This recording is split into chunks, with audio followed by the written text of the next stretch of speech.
então tá bom. Ajudando sempre. O objetivo dos nossos trabalhos no mundo espiritual é realmente ajudar sempre, porque queremos copiar a natureza divina que deve se expressar na natureza humana. O universo, já falamos, e todos os espíritos que se comunicam com os homens sob a orientação de nosso Senhor Jesus Cristo o afirmam, é uma perfeita harmonia. A inteligência mal orientada é que torna o ambiente negativo para que surja o desequilíbrio, passando ela mesma a sofrer as consequências da sua própria invigilância. Não turbes o teu coração em face dos sofrimentos alastrados em todo o mundo, nem esmoreças o teu ânimo diante dos infortúnios que se estendem por todas as nações, pois eles são frutos das sementes lançadas pelos próprios sofredores. Agora que o joio já cresceu no mundo e sufoca o trigo, haveremos de trabalhar sem exigências por todos os meios possíveis e louváveis para que o bem tome posição firme em todos os pontos de maior relevância no mundo, e isso não é ideia dos homens, é esquema de Deus. Nós apelamos para todos os espiritualistas do mundo, onde quer que estejam, para aumentarem as fileiras dos que acompanham o Cristo e comecem, onde estiverem vivendo, a construir ou reconstruir a harmonia, ampliando os meios de as criaturas reconhecerem os seus tesouros internos e despertá-los, que reconsiderem os erros, facilitando o perdão, que apaguem os ódios usando o amor, que respeitem os direitos alheios como um dever sagrado. Elisa, nesses dois parágrafos eu achei sim, muito importante, né, os dois aspectos que ele levanta, né?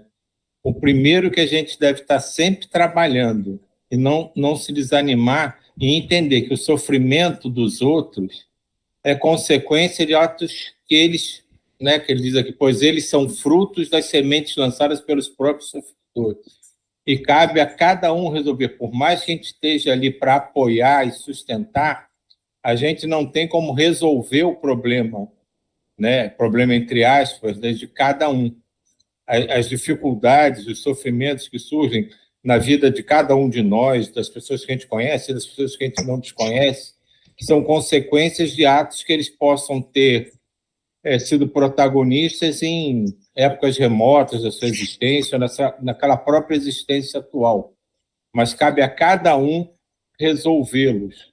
A gente tem que estar ali dando basicamente apoio. E o outro ponto importantíssimo é no parágrafo seguinte, quando ele diz simplesmente, né, faça a sua parte. Esse dois parágrafos tem tudo a ver com a música que a Ana colocou no início. Faça a sua parte. Se cada um fizer a sua parte, a gente cura o mundo e transforma ele num mundo melhor para quem está trabalhando e para todo mundo ao redor.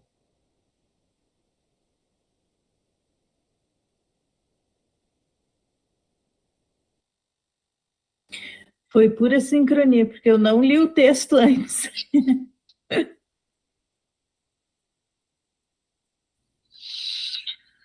Não existe outra solução para as criaturas da Terra a não ser a prescrita por Jesus Cristo, a amarmos ao próximo como a nós mesmos, porque o amor nivela as criaturas. Todas as guerras provêm do monstro do egoísmo, da inveja, do orgulho, e aí entra o ódio que separa e destrói, que dificulta todas as coisas, que fecha os caminhos para a paz e nunca se interessa pelo bem das criaturas. Jamais existirá paz na Terra com esquecimento do Evangelho. Todas as ciências do mundo, reunindo-se, poderão trazer abundância e conforto físico para os homens, mas somente a educação das pessoas lhes poderá trazer a paz do coração e a serenidade imperturbável. E essa educação com Cristo é mais harmoniosa e mais correta, de maneira que pode servir até para o proveito da própria ciência. É muito interessante uma comunicação plena entre as criaturas, para que circule entre elas uma força poderosa que se chama amizade e amor. O isolamento é caminho para a morte, porque a vida se movimenta permanentemente no bem.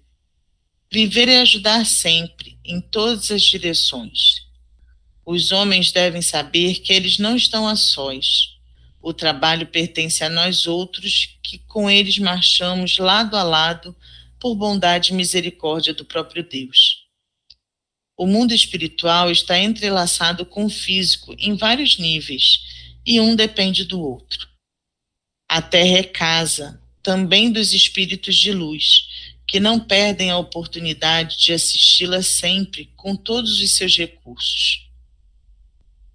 Tu que nos lê, meu irmão, se tiveres alguma coisa a reparar em tua vida, faze-o hoje mesmo, porque amanhã será outro dia que trará as suas próprias dificuldades. Busquemos o melhor caminho, aquele que somente faz amizades duradouras, aquele que não altera as leis naturais da vida. Todos temos direitos e deveres. Ajuda-nos a tirar da cabeça das criaturas que o céu é um lugar de descanso eterno. Ele é, por excelência, um lugar, se podemos chamá-lo assim, de trabalho eterno. A energia que circula no espírito superior é totalmente aproveitada, sem que se perca uma fração sequer em coisas menos edificantes. Quanto mais elevado o espírito, mais recursos ele tem de ajudar. O trabalho no nosso ambiente é vida, e todos o buscam como alimento superior. Nós temos a Terra como um lar de proporções maiores que o de 4 paredes, mas com as mesmas dificuldades e recursos na proporção do seu tamanho. E nós fazemos parte desta casa de Deus. O planeta está caminhando para um desfecho final em relação aos reajustes. É o karma coletivo cobrando dos devedores, e a moeda de pagamento é a dor, e o monstro da confusão é o egoísmo. Nada no mundo chega para o ganancioso. Mesmo que seja consciente de que nada leva depois do túmulo, ele quer morrer com as mãos cheias de ouro em um caixão forrado de escrituras de bens terrenos. Essa doença é crônica em todas as épocas da humanidade. Porém, quem está com Cristo reconhece que está próximo o momento da voz de Deus dizer basta. E o pensamento da luz invadirá a mente dos homens, expulsando as ideias das trevas. É muito bom que todos compreendam que a era da luz já está se aproximando e que todos nós deveremos cooperar com Cristo na sementeira da educação e da disciplina. Todos os dias e noites, multidões de espíritos descem à terra, ajudando a preparar os campos para que o Divino Mestre semeie a luz do Evangelho no ambiente dos corações. Os dons de ouro estão pulsando no cerne das almas, esperando o toque do amor ou da dor para que sirvam mais. Não espere salvação por recursos externos. Cada qual é construtor da sua própria felicidade, não devendo se iludir com as falsas promessas que sempre acompanham os homens. Salvar é, pois, libertar, e a libertação da inferioridade depende do interior. É mudança, é transformação de atitudes, é instalação do amor na casa divina do coração, para que nasça o sol da independência em relação às coisas inferiores. Constrói o teu próprio céu na área da consciência que Deus te deu e vive nela, em paz, doando paz para todos os lados. Mesmo que os homens não creiam que estamos ao lado deles, continuamos a ajudá-los, porque esta é a vontade de Deus para com todos.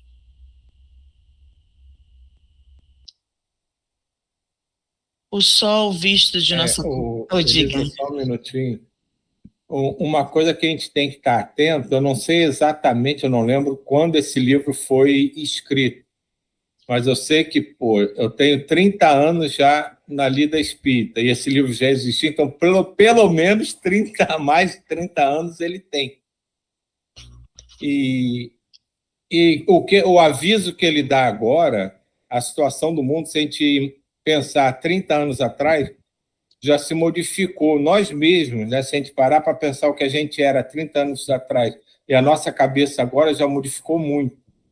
Então, isso já evoluiu, assim, provavelmente em proporções que a gente nem imagina nessa relação terrena e espiritualidade. Então, tanta coisa já deve ter acontecido nessa espiritualidade ao redor da Terra, nesse processo de modificação, que se a gente pudesse realmente ter consciência de como era e como está agora, a gente já diria que era outro planeta. E as próprias pessoas, as próprias nações modificaram muito, né? Alguns provavelmente vão dizer que para pior, mas está tudo dentro da programação, do planejamento de como tem que ser esse processo. E eu só relembro isso. Lembrem-se de há 30, 40 anos atrás, o que a gente pensava, o que a gente tinha na cabeça, o que a gente tem agora. E esse é o processo que está acontecendo em níveis variados, mas com toda a humanidade, encarnada e desencarnada, ao redor da Terra.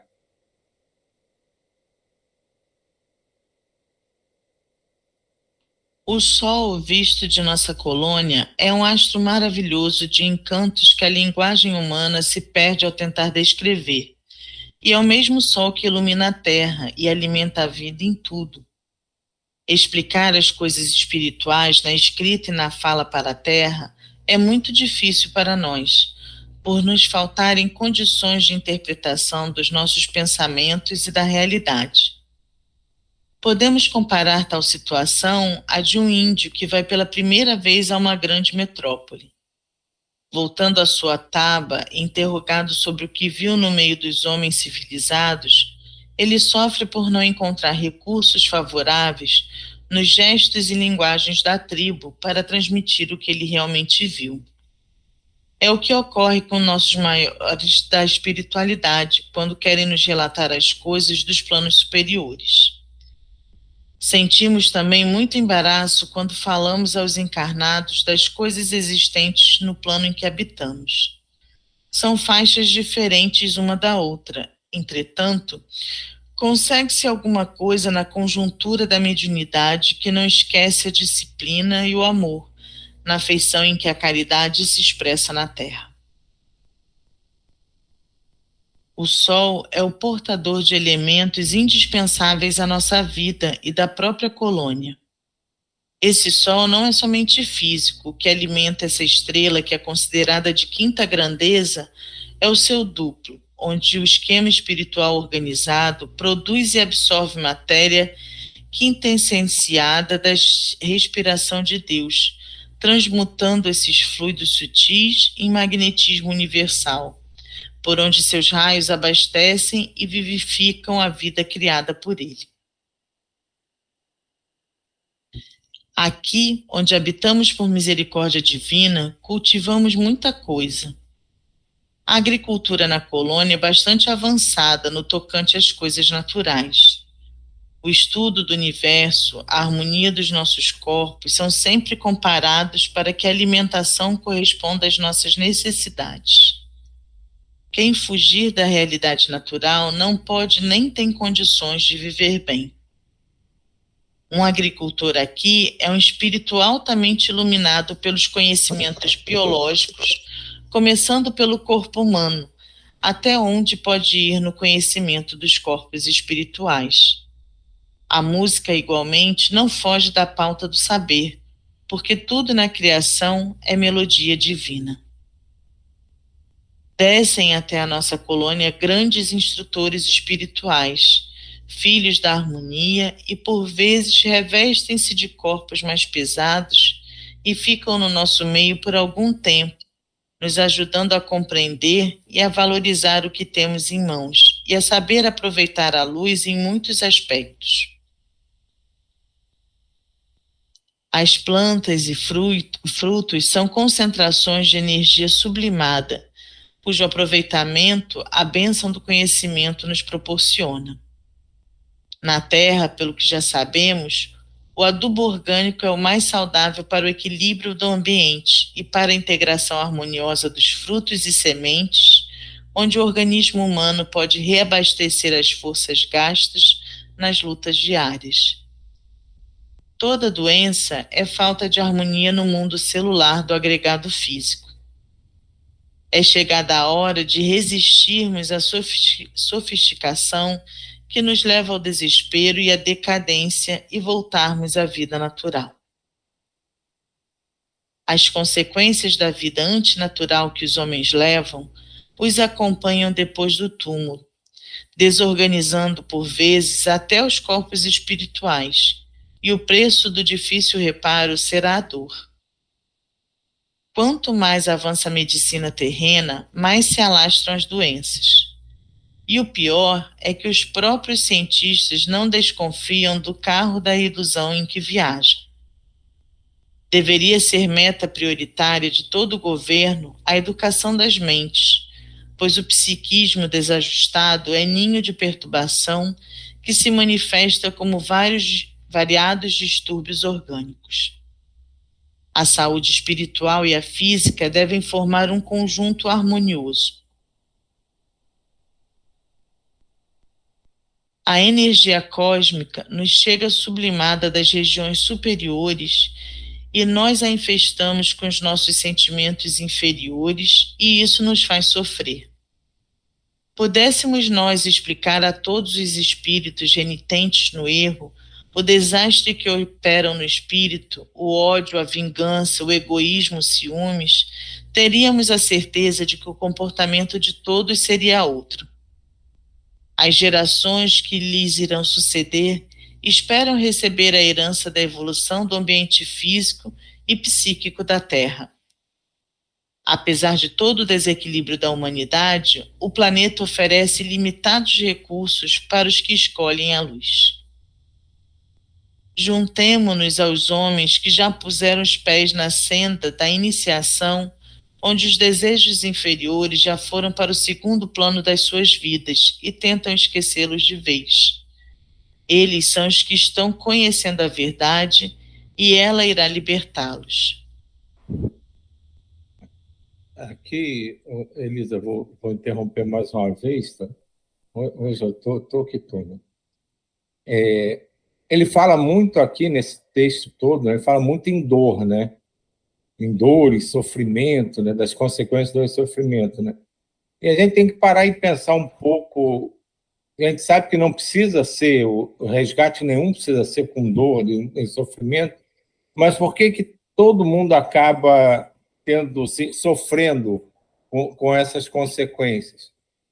Porque as ações que criaram essas consequências negativas, a maioria das pessoas, se não a totalidade das que as cometem, não entendem aquilo como uma coisa errada, acham que é uma coisa normal, uma coisa que todo mundo faz, que não tem problema fazer, que é só um pouquinho, não está exagerando.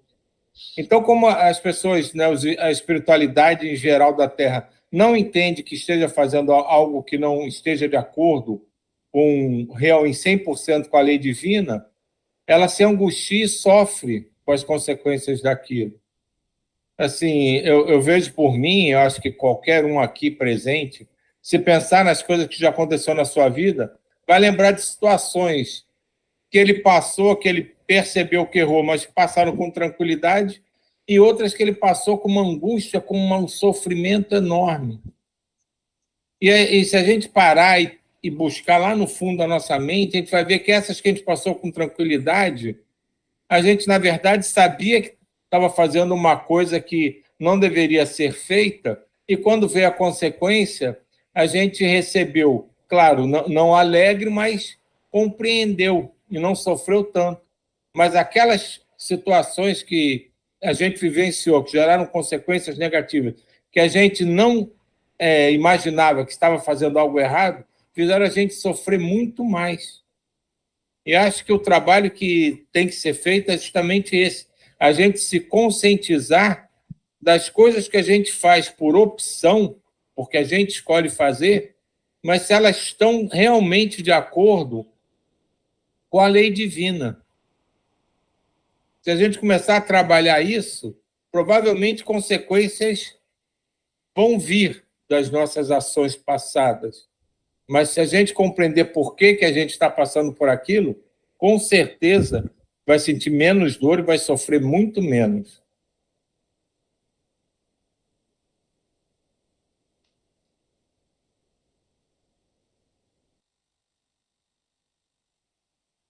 Fomos para um grande salão onde a música nos proporcionava condições para o trabalho mais vantajoso e nos despertava uma fé mais viva, por entrarmos em plena harmonia com o universo.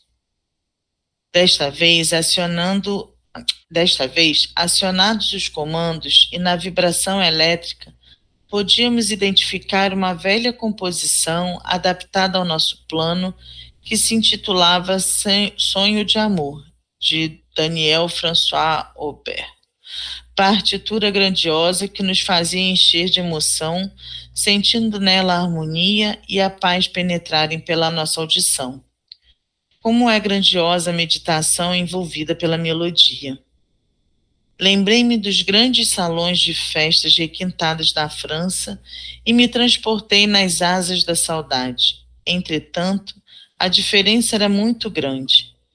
A algazarra dos humanos, quando estão em euforia, as bebidas, o palavreado, os hábitos e vícios que desajustam o ambiente elevado, em todos os casos, são caminhos por que todos passamos para chegar à perfeição espiritual. Terminado o banho de serenidade espiritual que tomamos pelo que ouvimos, Celes fez a oração de partida a pedido de Miramês e partimos com muita alegria em direção ao Brasil Central. Quando estávamos descendo para a terra, Miramês, em rápidas palavras, nos cientificou de que lá embaixo havia algo de grandioso para o nosso estudo. Ele acrescentou: essa nação prepara-se para ingressar no concerto dos povos, com uma cota grandiosa das luzes espirituais.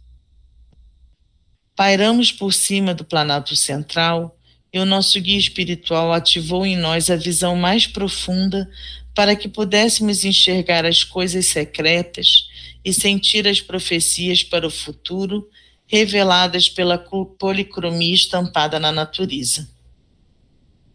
Vi com a visão que Deus me deu, partir de determinado ponto do estado, um caminho de luzes, saindo do chão e subindo aos céus em forma espiral, de maneira a ganhar quase todo o território. Por esse caminho de luz desciam e subiam inteligências cujas funções desconhecíamos. Notávamos a aura da região bem diferente das outras, caracterizando a fé e a esperança e configurando um futuro de esplendor. Povo de um sentimento aflorado, sua caridade e amor davam demonstração de vigorosa fraternidade. Ali o mundo espiritual parecia mais visível e mais atuante por encontrar condições mais adequadas para o trabalho de intercâmbio espiritual. Mais no alto, víamos uma claridade distante que prendia sobremaneira nossa atenção. Era uma organização espírita destinada a receber, instruir e mandar caravanas para toda a terra em casos urgentes, principalmente no tocante à política e aos interesses internacionais. Todo o país tem a sua direção espiritual no comando das forças físicas da terra.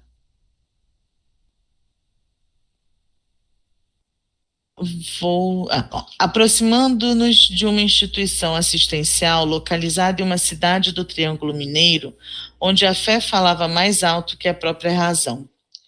Descemos e nos misturamos aos trabalhadores espirituais da casa em variadas atividades. Antes fomos recebidos com todo o carinho que puderam nos dispensar e em seguida trabalhamos juntos, adotando o emblema de ajudar sempre.